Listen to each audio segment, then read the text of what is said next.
Hello everyone.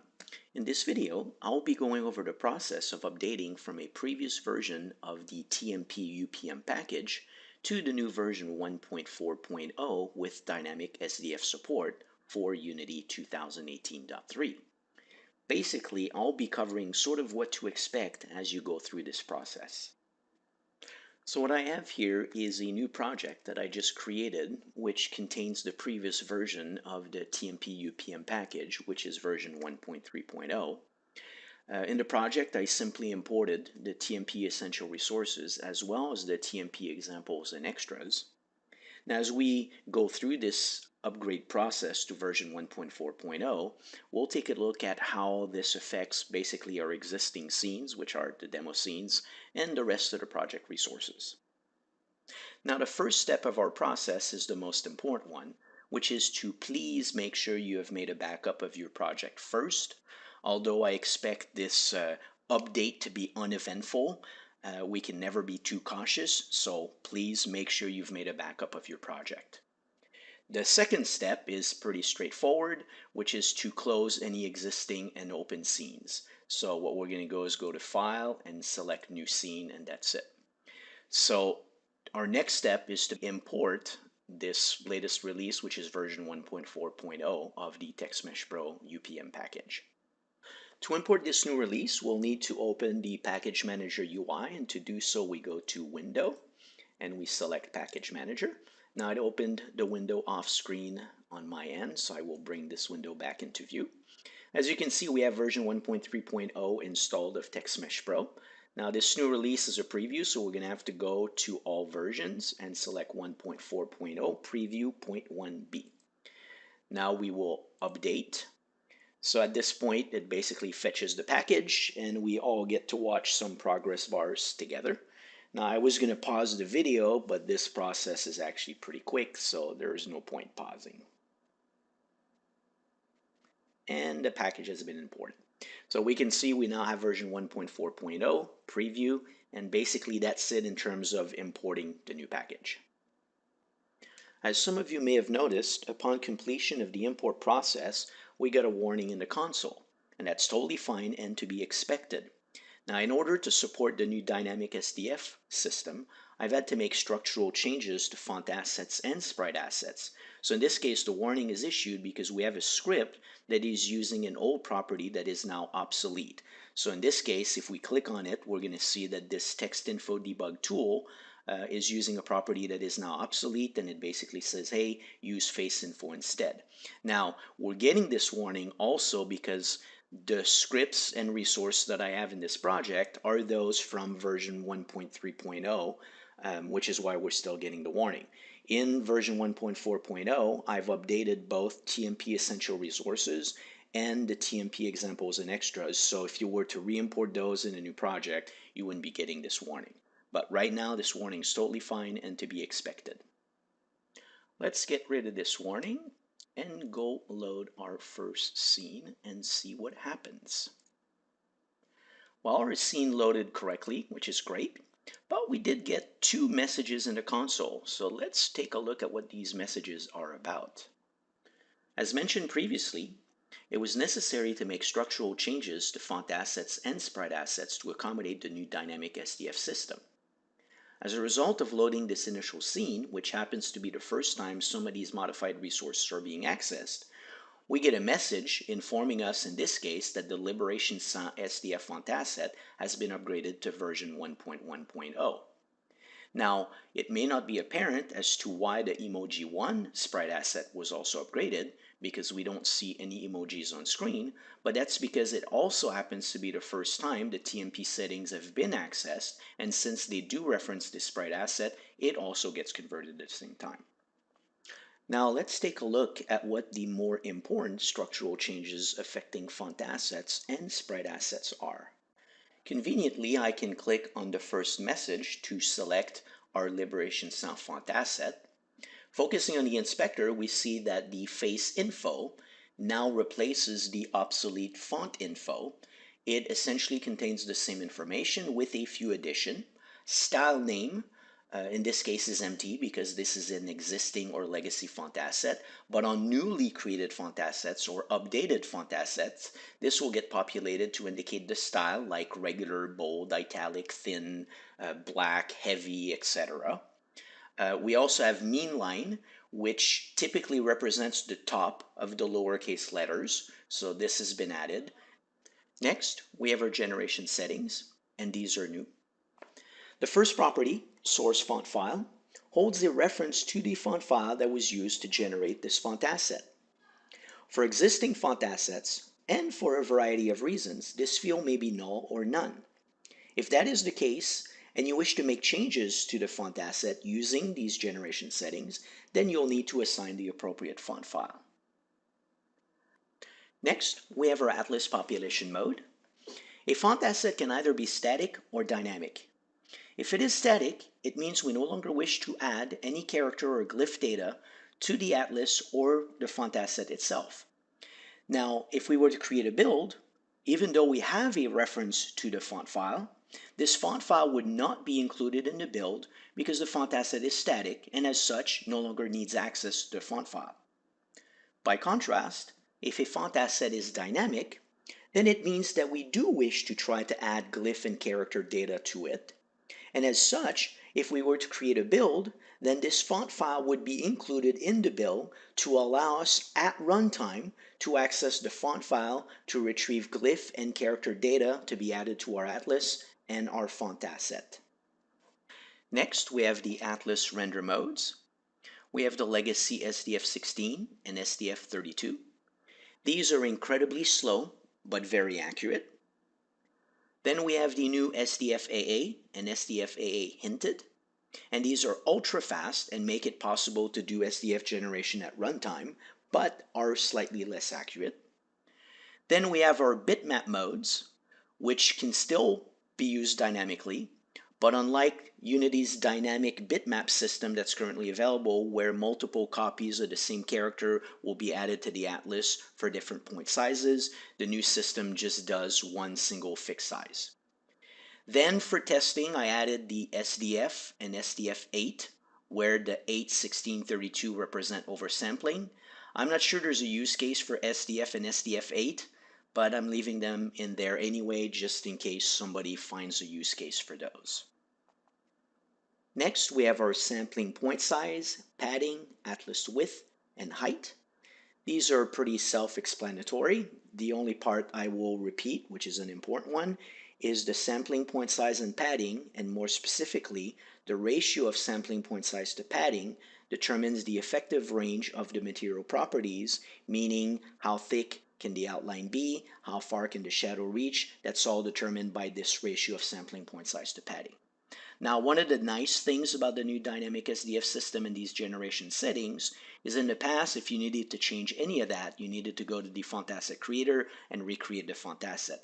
Now here, you can just simply change the settings, and whatever new settings you want, if you hit apply, then the font asset will be automatically updated to reflect the new settings. So this is going to make the workflow substantially faster. Next, we have our atlas and material section where nothing has changed. Moving down is our font weight section, where you'll see now that all 9 weights are exposed, thus allowing you to assign the appropriate font asset for the given weight, as well as your italic counterparts. Now, any of those can be static or dynamic. Our fallback section hasn't changed, which leads us to our next section, where you'll notice that we have a new character table in addition to our previous glyph table. If we were to look at a font file, we would see that it contains a list of glyphs, which are the visual representation of what we see, and that they also contain a character map, where these characters have a Unicode value and point to a specific glyph. Now, it is possible to have multiple Unicode characters point to the same glyph, so this mapping is not necessarily one-to-one. It's also common for font files to contain many glyphs that are not directly referenced by a single Unicode character, but by a combination of characters. And that is the case with many of the OpenType font features, which I'm planning on supporting in the future. So in order to support this future functionality, I've had to modify the structure of the font assets in order to add a character table and a glyph table. Let's take a quick look at our glyph table. First thing you'll notice is that we now see the actual representation of the glyph in the font atlas. If I was to select this number sign, we'll see that this glyph is at index 6. The glyph rec is basically the UV coordinates of the glyph in the texture, or the coordinates of the glyph in the texture. The glyph metrics are basically what drives and allows us to do the layout and position the glyph in the text. So it has a width and a height, has horizontal bearing, vertical bearing, and the advance. They have a scale and an atlas index. So right now font assets only support a single font atlas per font asset, but I'm planning to supporting an array of font atlases or atlas textures inside of font assets. Now if we were to scroll up to the character table, we'll see that this character at Unicode value 23, which is UTF-16 / lowercase u0023, points to glyph at index 6, which happens to be our number sign. So if I was to select this character, I could change its Unicode value. I could have it point, like right now it points to the number sign, which is glyph ID 6, but just for fun, let's point it to 7, which is the dollar sign. So I can change basically whatever Unicode character and what they point to. So this way you could actually construct your own font by creating your own texture and then going in there and adding your own glyphs and then adding characters that they point to. For convenience, you can click on Edit Glyph so you can edit the metrics of the glyph itself. And characters have a scale independent from the glyph itself. So that way you could have two characters pointing to the same glyph but have different scale. So this is basically what has changed in terms of the character table and glyph table. Now let's take a look at the changes that were made to the sprite assets.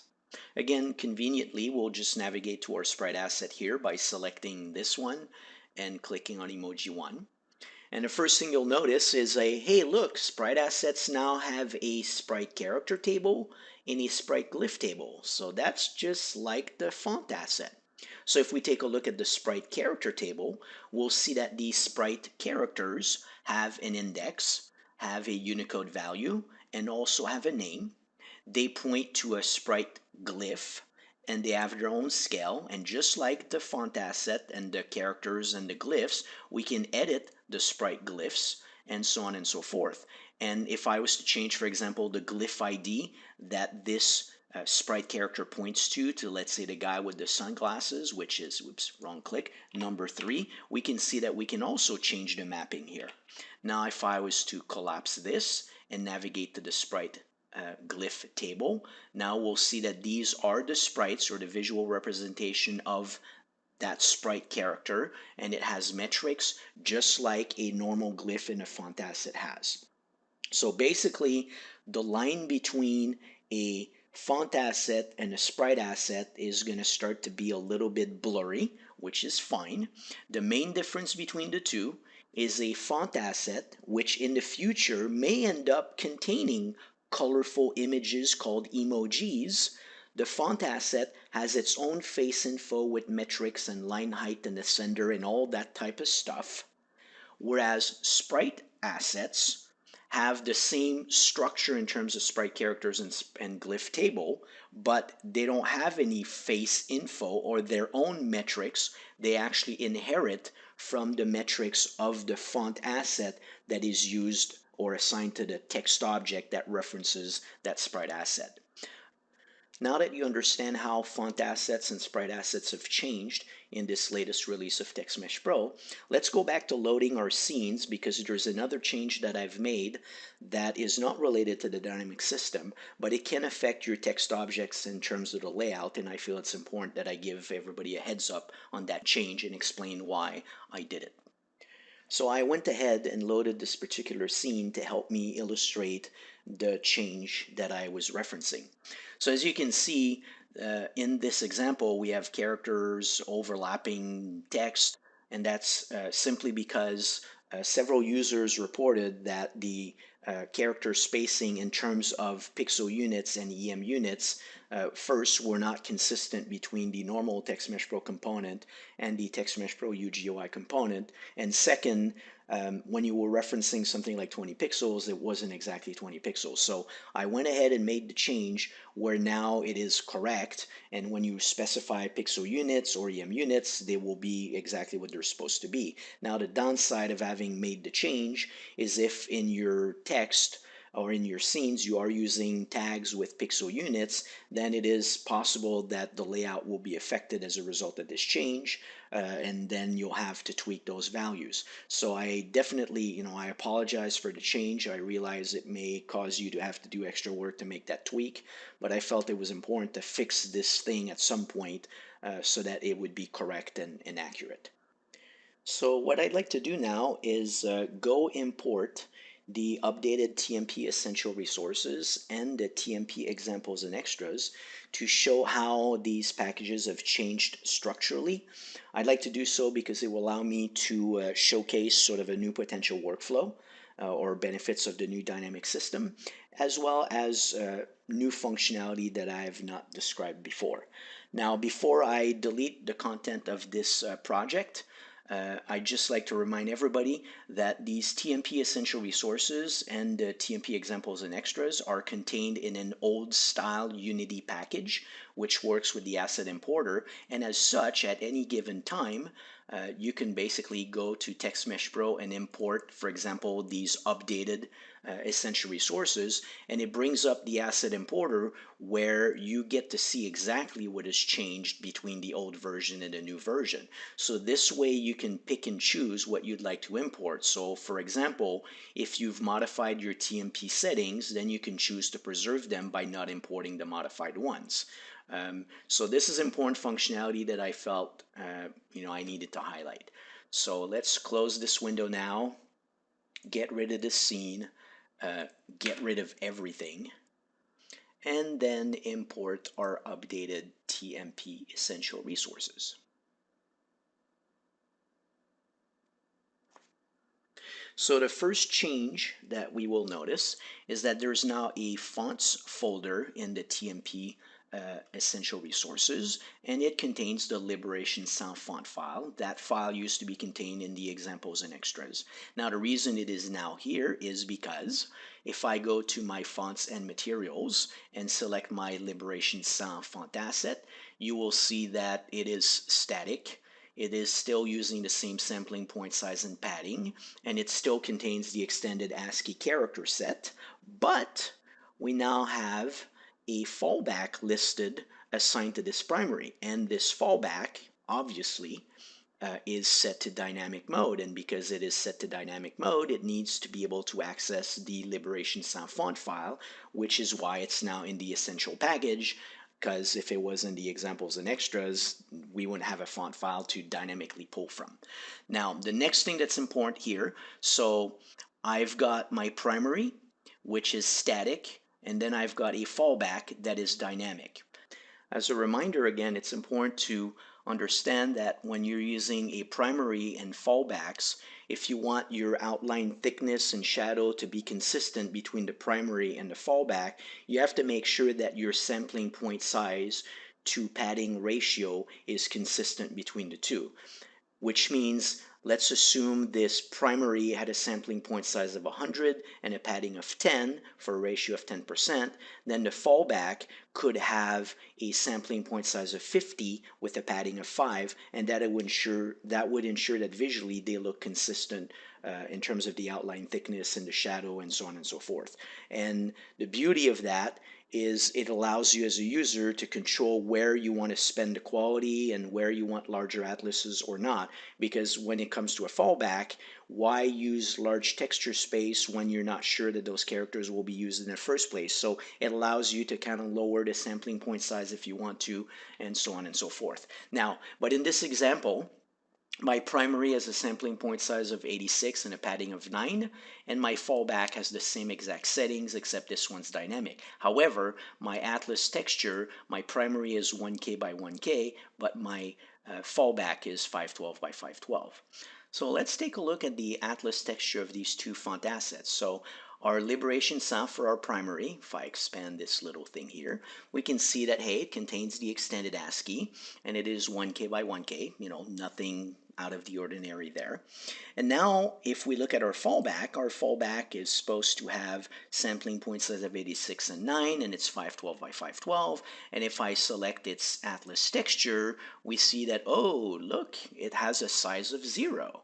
So the dynamic system now and font assets, when you create them, by default, their atlas textures will be, for the lack of a better term, uninitialized. So they exist as a sub-asset, but they have a size of 0, so they take no space, allowing you to set up a project where you may have a lot of fallbacks that you're going to want to use, but since they'll all be uninitialized as you ship, they won't take any space. Now, what happens the first time you try to shove a character into them? Well, let's take a look at that. And to do so, I'm going to bring in a second inspector that is locked to this texture. That way I can click on stuff over here. So I'm going to add a new text object.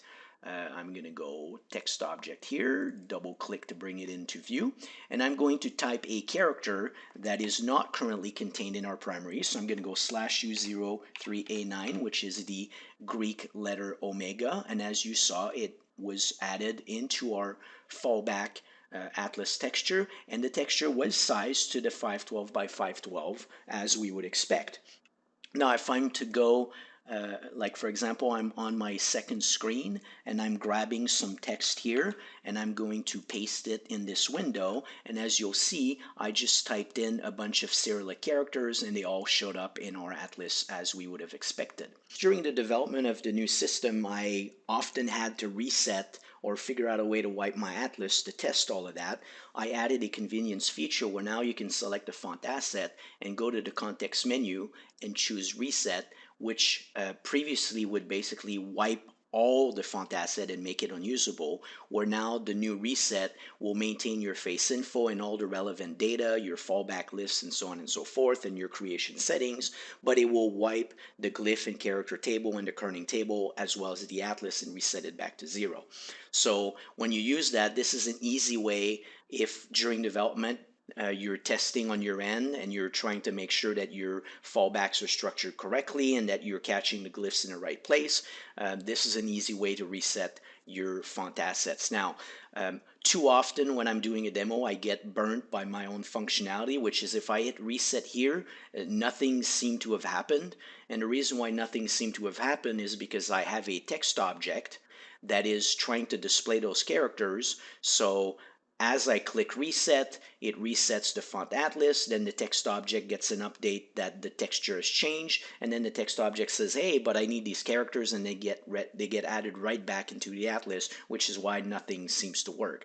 So if I go new scene, and I now select my font asset and hit my reset option, now we'll see that the atlas texture got wiped.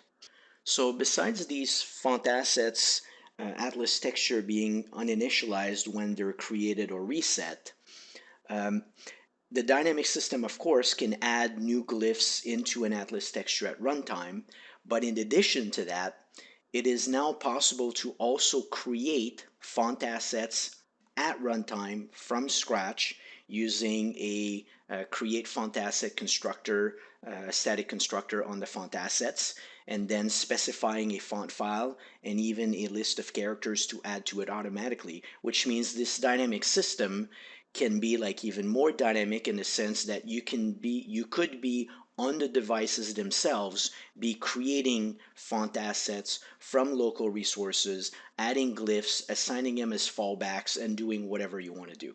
So my goal is to provide a system that gives you as much flexibility as possible in terms of managing all these resources in terms of text resources in the most flexible way.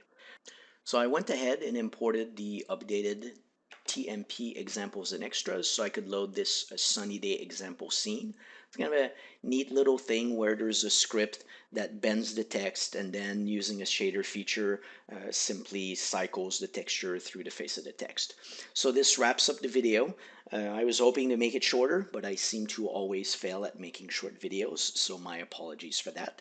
My hope is that this video gave you a good sense of how to go through the upgrade process between the previous and this new version of TextMesh Pro. Also, a better understanding of the upgrade process in terms of what's going on with font assets and sprite assets and the new glyph and character table. Hopefully, you also got a good sense of the potential capabilities of the new dynamic system and the fallback and how all these things work together. This is the first release of this dynamic system, so I'm hoping you're gonna play with it and see if it can do the things you want it to do, because in the end I'm not developing this for myself, but I'm developing it for you as users. So in the end what matters is the tool providing the functionality that you need to achieve your own goals. So always give me feedback if things don't make sense or if it doesn't seem intuitive and so on and so forth. Please feel free to provide feedback. Um, Obviously post in the appropriate threads on the Unity forum. I'm very active on the forum, so hopefully again this is was informative for all of you. Thank you for watching, and I will see you all on the forum or at some trade show or somewhere. Thanks again.